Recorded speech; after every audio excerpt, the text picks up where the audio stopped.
भाई ये गाँव टी हूँ आम शासन पंथिका ना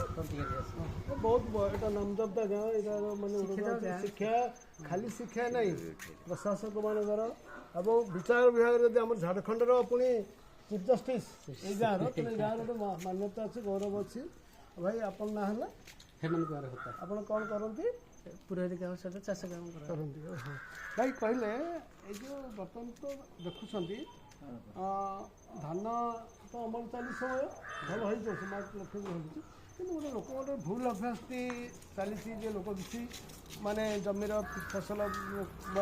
जंगल नष्ट पावटा पोड़ी दूसरी जहाँफल भी आमको ये बुलिया पड़ुଛି है मुझे तो बंधु ଆଉ ଏ ପରିବେଶ ଜନସାଧାରଣ ସଭ୍ୟ ବସିଲେ ମୁଁ ବସିଲି ସଭ୍ୟ ବସିଲି ଏଇ ଯେଉଁ ବିଚାର ନେଇକି ଗାଁ ଗାଁ ବୁଲା ଯୋଗାଣ ଅଛି ଆପଣ କୁହନ୍ତୁ ଆପଣଙ୍କ ପାଳ କାହିଁକି ପଡ଼ିଛି ଆପଣ ଚାଷ ଅଛି ତ ଆପଣ କ'ଣ କରନ୍ତି ନା ନା ପାଳ ପୋଡ଼ିବାଟା ସମ୍ପୂର୍ଣ୍ଣ ଭୁଲ କାରଣ ମୁଁ ସେଥିରେ ଗୋଟେ ମତ ହେଉଛି ମୁଁ ଗୋଟେ ବର୍ଷ ଏମିତି ପାଳ ପୋଡ଼ିଦେଲି ଅନ୍ୟମାନଙ୍କ ପ୍ରରୋଚନାରେ କିନ୍ତୁ ମୁଗ ବୁଣିଲା ପରେ ଗଛ ସୁନ୍ଦର ହେଉଛି ଆଜ୍ଞା କିନ୍ତୁ ଫଳ ଗୋଟେ ଆସୁନି ସେଇଟା ନିଶ୍ଚିତ କଥା କାହିଁକି ଆସୁନି ଆପଣ ଅନୁଭୂତ କଲେ ପାଳ ତ ପୁଣି ଖତ କହୁଛନ୍ତି ହଁ ପାଳ ପଡ଼ିଦେଲେ ମୋ ବିଲରେ ମୁଗ ନାଇଁ ଆମେ ଭାବୁଛେ ଯେ ସେଇ ପାଳଟା ବୋଧେ ଖତ ହେଇକି ଇଏ ହେଇଯିବ ସାର ହବ କିନ୍ତୁ ଏଇଟା ଭୁଲ ଧାରଣା କିଛି ନାହିଁ ନାଇଁ ଆଉ ଲୋକ କାହିଁ ପୋଡ଼ି ଦେଉଛନ୍ତି ଯେ ମୁଗ ବୁଣିବି ତେଣୁ ପୋଡ଼ିଦେଲେ ମୋର କାମ ତୁଟିବ ସତରେ କ'ଣ ସେଇଥିପାଇଁ ନାଇଁ ହୁଏତ ସେଇ ପାଳକୁ ଗୋଟେ ସାଇଡ଼୍ କରିକି ରଖିଦେଲେ ତାର ସିଏ ବର୍ଷାରେ ମିଳିକିରି ଖତ ହେଇଗଲେ ସେଇଟା ଗୋଟେ ଭଲ ହେବ କିନ୍ତୁ ଲୋକ ପୋଡ଼ି ଦେବାର କାରଣ ଯେ ଅନ୍ୟ ତ ଯାହାର ଘରେ ଗାଈ ଗୋରୁ ଅଛନ୍ତି ସେମାନେ ତାଙ୍କୁ ପଇସା ଟିକେ କିଛି ଦେଇକିରି ଆଣନ୍ତେ ତା ବି ନୁହଁ ସେମାନେ ଧରିକି ପଳେଇ ଆସନ୍ତି ତେଣୁ ସେମାନେ କହିବେ କାହିଁ ସେମାନେ ନବ କାହିଁକି ଏକାଳେ ପୋଡ଼ିଦେଲେ କହୁଛି ଠିକ୍ ଅଛି ଆରେ ଏଇଟା ଶୁଣ ଅନ୍ନଦାନ ମହାପୂର୍ଣ୍ଣ गो खाद्य देवा गो से महत्व ऐसे समाज बदली गलानी बर्तमान लोक विचार बदलानी मैंने कहतु जो गायटी खाइब से गाय का ऋणी हुए गाय कार ऋणी हुए से खाइला जाई पाला मैंने खाइला बुझला ता बिल तो होइला नहीं सेटा ठीक जे जदि कहि कि नियंदे किछ असुविधा हंदे ठीक अछि कोडी जगह पाउस आले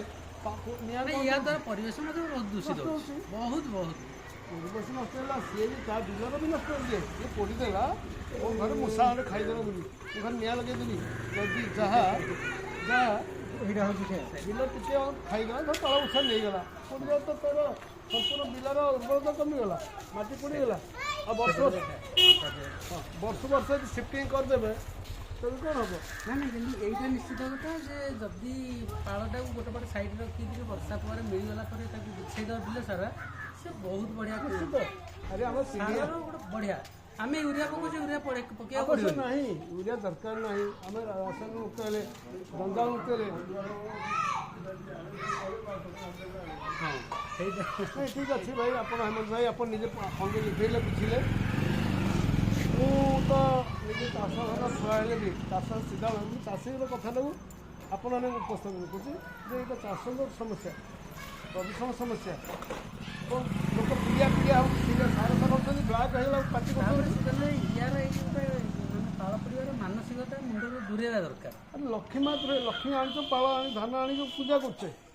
ମାଟି ମା ନେଇକି ପୂଜା କରୁଛେ ଆମର ପରେ ତାକୁ ପଡ଼ୁଛେ ଲକ୍ଷ୍ମୀ ପଡ଼ୁଛେ ଜଳ ଦେବତା କ୍ଷତି କରୁଛେ ବାୟୁ ଦେବତା କ୍ଷତି କରୁଛେ ଯାହା ହଉ ଆପଣଙ୍କ ପ୍ରୟାସଟାକୁ